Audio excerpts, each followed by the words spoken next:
Hi, everyone. Welcome to today's Career Chat. I'm Krista Harmon. I'm one of the career readiness consultants with the Kent Intermediate School District in Grand Rapids, Michigan. And I welcome Alex Bodenberg. She's a recreational therapist. Welcome, Alex. Thank you. Thank you for having me. I was very excited to do this. I was in the Muskegon Career Tech Center when I was in high school. So I've been out of high school for 10 years now. I have been a recreational therapist for 6 years. I graduated from Central Michigan University to do this career. I really love it, and I love the chance to talk about rec therapy. Well, I'm excited to have you. And I know we have lots of questions to ask you. So thanks for getting us started. I want to take you back. Well, actually, before we get started, Alex, because so many may not know what a recreational therapist is, why don't you give us a really short version and then we'll dig further into it. But what is a recreational therapist? Definitely. So as a recreational therapist, I'm working with anybody who has a disability, and we are helping that person experience a higher quality of life. So we're looking at this whole body view. We're looking at the physical body, the mental body, like our mental health, every area, even our spiritual being, and just trying to find ways for people to enjoy life again if they are experiencing a disability. Great. Did you always know you wanted to do this when you were back in high school? Did you know this existed? How was your path? In high school, I had no idea that this job was in existence. I didn't know about this job until my junior year of college. Back in high school, when I did the Career Tech Center, I thought that I was going to do visual design. So I really loved graphic design, working on the computer, and I thought that was my direction.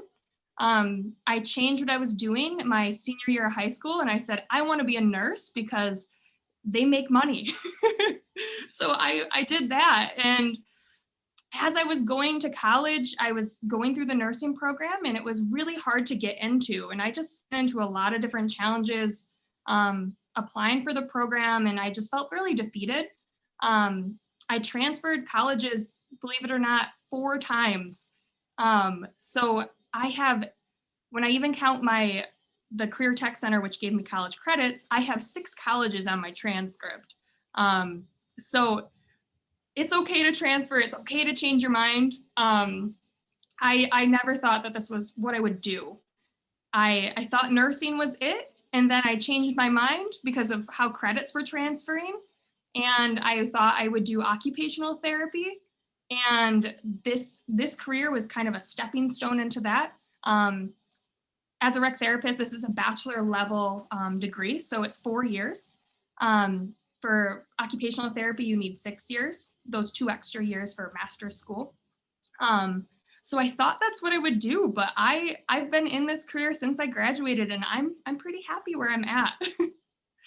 Well, that's so great for the young people to hear that you didn't have it all figured out, right? Because they have so much pressure. They feel a lot of pressure that they need to have figured out. And I think that is one of the best things of career chats, is they realized adults didn't have it all figured out, and it's a journey. So besides, you were thinking like more the art thing in high school, you decided to go off to nursing. Maybe you hit some classes that weren't going as well as you thought. Why did you change colleges? Help the kids understand what that process thinking is about and why it's okay to do that. Yeah, so when I was a senior in high school, I thought that I was going to go to Western Michigan University.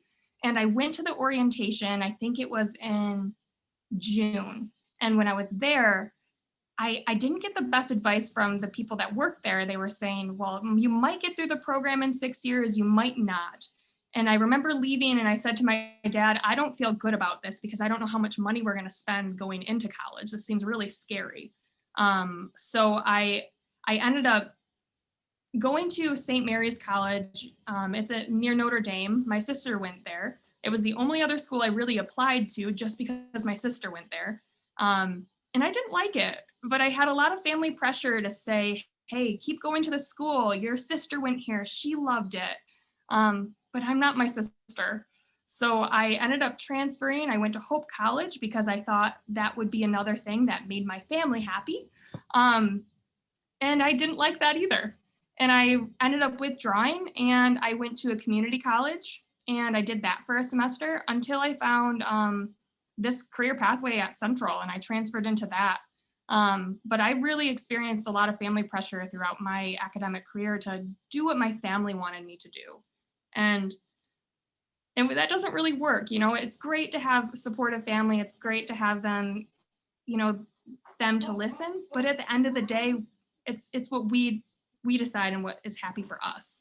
So absolutely, it's your life. And so any young person on this call today, if you have that, really listen to Alex and really figure out what you want. So you had a lot of that pressure. Looking back, what would you have done differently in high school and early college? Wow. Or was it just part of the journey you had to go through and learn that about yourself?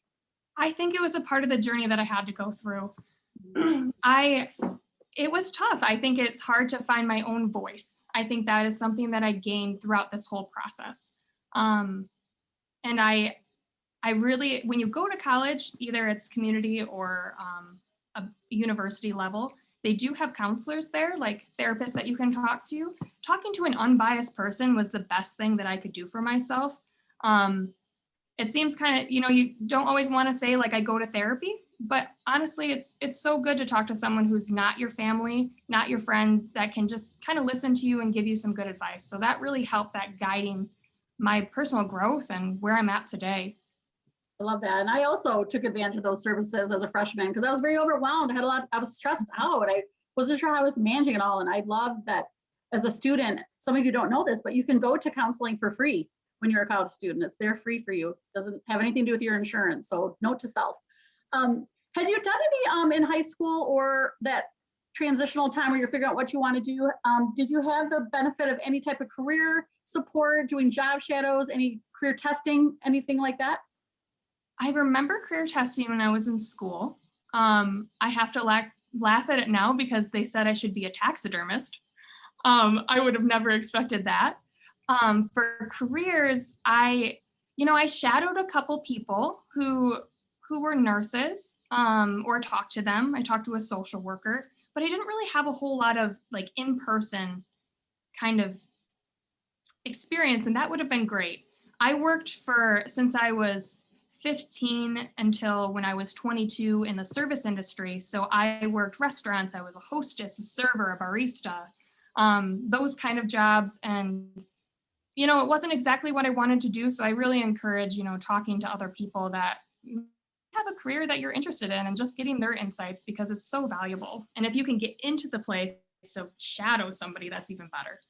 Yes, and our immersion program traditionally is in-person job shadowing, and we needed to pivot a little bit this year, and that's why we're doing this video. But that's part of my job is to get the kids out. So hopefully next year. So what did you learn, and how did you learn about rec therapy, and how did you know that was the right one then that made you actually switch schools? So one thing that I did as I was transferring, because there was a lot of pressure, and I know we all know that there's credits that you have to do in order to graduate. So one thing I kept track of was my credits and making sure that they transferred from school to school. Thankfully, my science credits like anatomy and physiology, those all transferred. But when I hit the community college that I was at my sophomore year, it was my sophomore winter semester, they wouldn't take those credits. So I didn't want to pay to take them over again.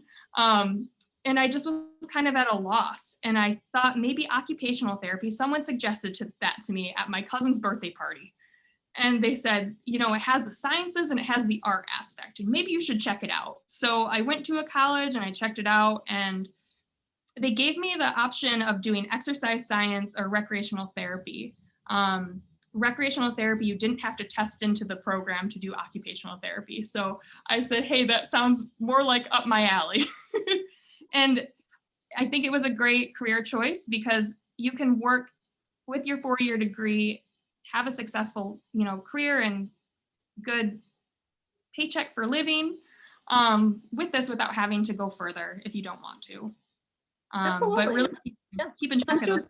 Yeah, some students know they don't want to go past 4 years. So it's so great for them to hear about 2-year degrees or certificates or a 4-year degree. So rec therapy, so tell us a little more. What's a typical day like, if there's even such thing as a typical day? Yeah, so a typical day, I come in at about 9 o'clock. I prep for my day. I get familiar with the patients that I'm serving. I plan what programs I'm going to lead.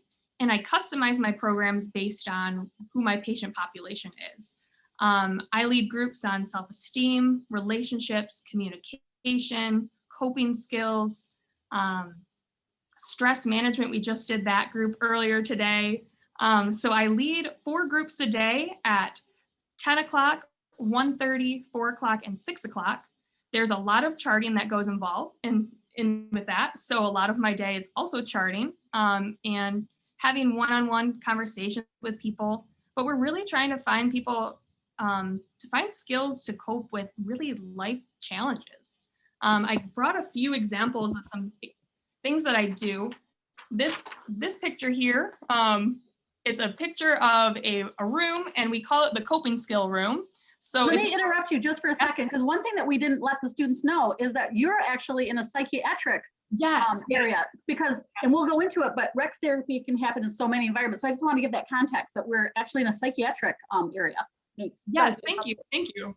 I work on a psychiatric medical floor. So people have a combination of medical diagnoses and psychiatric diagnoses. And everybody's different. So I think that's one thing I love about this job, is that I talk to so many different people. But this specific activity that I chose to show you, we just talk about the premise of the group is if we're locked in a room for a full year, what do we need in it to feel we're coping with? And we think about, like I included, I have to have. I interrupted you, so show us again. Sorry about that. There we go. That's okay. This is my example here for my group. I would love an outdoor garden, a horse in there, a nice comfy chair, a dog, a gym, a reading nook. Even though this isn't realistic, we think about how can we overcome these barriers of maybe not having these things. We're not going to be locked in a room, but even using this hypothetical, we talk about and we process how I can make these coping strategies a reality in my life. There are this other one that I did. This is from way back. We chose a word. This one was smart, and what society views smart as, and then what we view smart as on the back. That was a fun one. Currently, I'm working with adults that are 18 to, I've worked with 95. So age really varies. Before I got into this, I've been here 3 years. Before that, I was 3 years with adolescents and children. So 18 or 17 and under. The youngest I've worked with is 4. So you can see just a really wide range of ages that I have worked with, and just so many different people and possibilities within this field. Yeah, this is really interesting for me to learn about today, Alex, because I've met a couple rec therapists at Mary Free Bed, and they focus in on, you know, if a person was a fisherman, for example, they lost their right arm in a car accident, they might teach them how to fish then with their left arm and bring that recreation back into their lives. Or a dancer who lost a leg, they might have whatever equipment to get that person dancing again. So this is really fascinating that students who might have a real interest in mental health or psychology, that this is one avenue to get to help people, is as a recreational therapist. Absolutely, yes. So how did you get, did you have some specific training in your schooling then that talked about the mental health versus like kind of the fun stuff, taking people to concerts or, you know, learning how to navigate their wheelchairs in public? Tell us about the training. Yeah, so rec therapy is so broad. So when you go into this field, you get the opportunity to take these classes. So I took classes on geriatrics, which is older populations. I took classes with developmental disabilities, intellectual disabilities, physical rehab, and behavioral health or mental health. So we had those specialized classes.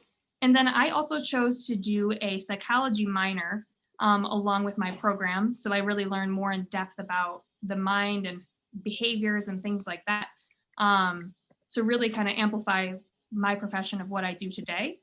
A part of rec therapy, you do a 600-hour internship. It's a 15 weeks long, 40 hours a week.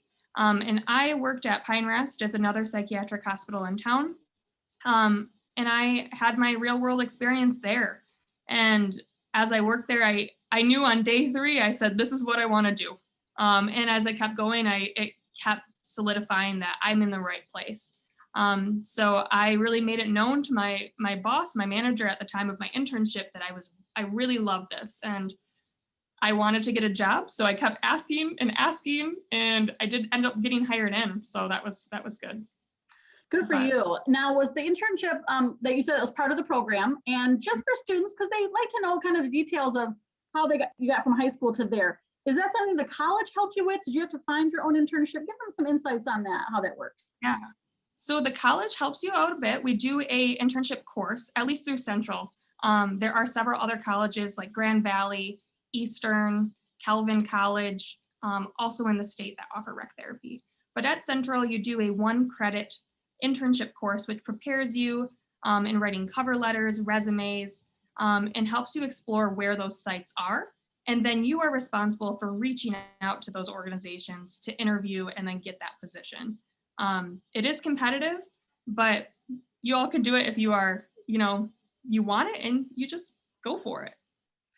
Yeah, and it's a good reminder that as hopefully some of your schools by the time you graduate are practicing interview skills with you or how to write a resume. And if not, you have access to the internet, because those are some of those things that are important as you start to have to find your internship, is to have some of those skills, right? Mm-hmm. So that's interesting. So right in your internship, you're like, this is for me, and you found your way. That's a beautiful thing as a young person at that age to figure that out. If you were, again, looking back, is there anything that high school students could do to kind of get some experiences or develop some of those skills while they're in high school or right after? Yeah, I think in high school, if you are able to shadow a rec therapist, if you're able to talk with a rec therapist, I think that is great. It's a good starting block. Gosh, other than talking with people that are in the field, I think, just exploring avenues of mental health. What does that mean to you?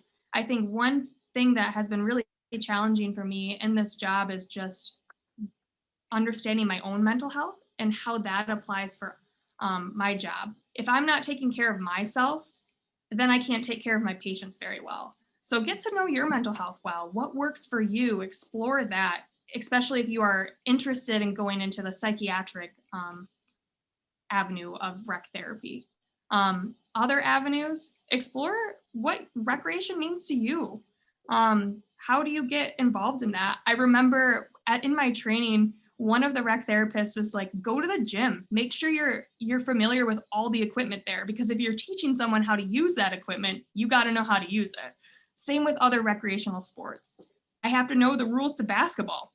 I don't play basketball, but I need to know them if I'm going to teach someone basketball. So get familiar with those things. Those are pretty cool. So another word of advice. Exactly. I've met recreational therapists. In fact, I saw a young person in high school, it kind of clicked for her when she heard that she could do her love of sports with a therapy type position. And she was so excited. As an athlete, she loved the two merging. And yes. At Mary Feebad, where I've met some of them, again, it's taking people to the gym or a concert or, fishing or boating or bowling, whatever it is. So that could be really fun for some of you young people who like to be active. What are some of the other settings that recreational therapy might be in besides you're at Mercy Health, correct? Yep. Where else might people get jobs besides Mary Feebad and Mercy Health? Any other locations? Yeah, so a lot of nursing homes, a lot of like adult day centers, they offer day programming to their residents. That is really fun. I like working with older populations because you just learn so much. If you take the time to listen to people that are older than you, you can learn so much, and we can offer so much to them too. There's community settings. So if you want to work one-on-one with people, some rec therapists go to people's houses and help them get involved in therapy and involved in recreation. So they might teach someone how to use a bus system so they can get to point A to point B. You might work in Mary Feebad or rehab situation like that. I think the beauty of rec therapy is that there's just so many different avenues. One area that I've never explored, but I really want to, rec therapists, they work with like at-risk youth, so teenagers who are having a tough time, and they go on camping trips with them for 14 days. I have a friend who does this. She brings her dog along with her, and they do, backcountry camping and learning stress management skills that way. She's out in the field 14 days at the time and then 14 days off. And something about being in the outdoors really appeals to me, but I've been here, and until I switch, I'll be here. Yeah, I know someone personally who also works with at-risk students, and he talks about bringing them out to the beach and, just having lots of great outings to give these young people a different place to do their therapy, for example. Yeah, that's great. One of the students is wondering, what's the best part of your job, and maybe what's the worst part? What do you think about that? The best part of my job is just being able to do something different every day. I'm not a person that likes the same routine every single day. Well, the routine, the structure is the same, but you work with different people, different experiences, and your programs can look different. So I like just being able to meet a lot of people. While I am very social and I can talk to these people, the worst part of my job is sometimes it's draining. Sometimes it takes a lot out of me emotionally. It's taken me in my early career, so maybe in my first and second year, especially working with kids, I related to a lot of the struggles that they went through. And that was really hard not to take home. I think just finding that boundary between work and the real world. So I didn't take people's stories and hold on to it because I really cared about these people, but I can still care about them in a way that is therapeutic and professional. Yeah, I was just talking, we had a talking tour today with the police officers, and they see a lot of trauma. Do you find that, in addition to having your own interests and like hobbies or whatever, do you have a pretty tight relationship with your coworkers? Is that how you process some of this stuff? Absolutely. My coworkers, we just had a good conversation with a coworker today about stress that we're having. It does take that time to build that trust with your coworkers, but when you do, I might be having a bad day and I let my coworker know and they help carry the slack, or I say, hey, this is a really difficult topic for me to talk about with other patients. Do you think you could take the lead in this conversation? So we have that balance. If I don't feel comfortable talking about it with my coworkers, my work offers an employee assistance program. So it's 6 free visits to talk with therapists. Good therapists have therapists. And they process their feelings because there's things that sometimes we experience we haven't experienced before, and we just need to talk it out with someone in a confidential and setting that's appropriate. Yeah, I love that. Now, I know Mercy Health doesn't do job shadows. Are there any other opportunities that you know of at your hospital for students under 18, at least maybe to get a lay of the land, know if a hospital setting's the best for them, and maybe something at Pine Rest that you'd heard, or do you have to be 18 for everything that you know up there too? You may need to be 18. I would check out, Mercy Hospital, both Muskegon and Grand Rapids, we have volunteer centers. You're able to maybe volunteer with them. I remember when I was 16, I was looking at Mercy Health to volunteer at, so it's obviously been a few years since I looked back. But I do think that those opportunities are out there. You can work with patients or at least get that interaction potentially. Nursing homes, I definitely recommend that. I know that doesn't sound that appealing sometimes, but you get that experience of working one-on-one with people, just getting to know the day in the life of a rec therapist and understanding the balance of what groups look like, and then even charting. There's a lot of computer work. Yeah, absolutely. I love that you suggested nursing homes. I don't know I think in food service for sure, the nutrition, but again, you guys, it's getting that experience with the elderly or with people from different populations. It's really going to help you develop skills or strengthen your resume for sure. Even summer camps, especially special needs camps could end up, would rec therapists be there, Alex? Absolutely. That is one area that I forgot to mention, that summer camps have a lot of rec therapists, particularly with children with special needs. So definitely check those out. There might be volunteer opportunities. If just talk about it with people. If this is a field that you're interested in, or any other field that you might be interested in, talk about it with, maybe adults that you trust around you. Maybe they have a connection. When I was a senior, maybe it was my junior year before I did rec therapy, I knew someone that worked at Brookhaven in Muskegon. I don't think it's there anymore. But they helped connect me to a rec therapist within that nursing home, and I was able to shadow them for a day. So, talk about your interests with other people, and maybe they can connect you to to someone who has that career. Yeah, I think that's a great suggestion.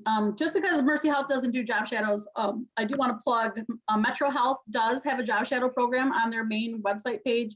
But again, if you call a nursing home and you know, articulate that you're a high school student who's thinking about rec therapy and you would like to follow someone, they're going to definitely get you in if they can. Now, obviously with COVID, that's a particular consideration right now, but hang in there and these things will start to open up more and more. So we just have 3 minutes left. I guess my final question, we're going to ask for a word of wisdom in a minute, but I know young people like to know, like, when did you go home and go, man, this was a really good day? When did you just know you made a difference? Can you have a story for us?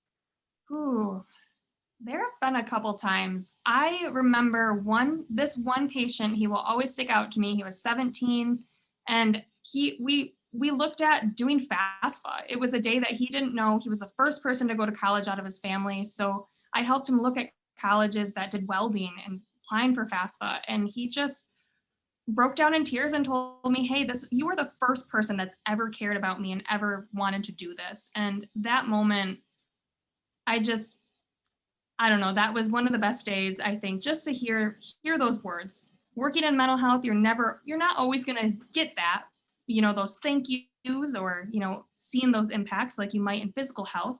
But whenever patients say thank you or, you know, give me compliments about, you know, what we're doing, I think those are good days. But even on the bad days, they still can be good days too. Finding those. Yeah, exactly, because you're part of a team that's helping make a difference. And I just love this career, especially from the behavioral health today. Because again, I didn't really think of it. I've only known them in more of the physical, like sports and stuff. It's a great cross for some young people. They're thinking maybe a social worker, maybe a teacher, maybe I want to be in medical. So I love just how a lot of those things come together for your career. Yeah.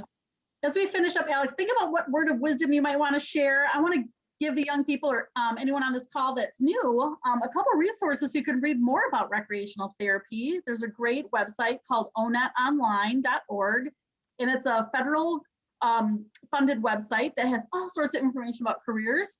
And I really encourage you to check it out. A more student version is called mynextmove.org. And you can see 3 different ways to gather information.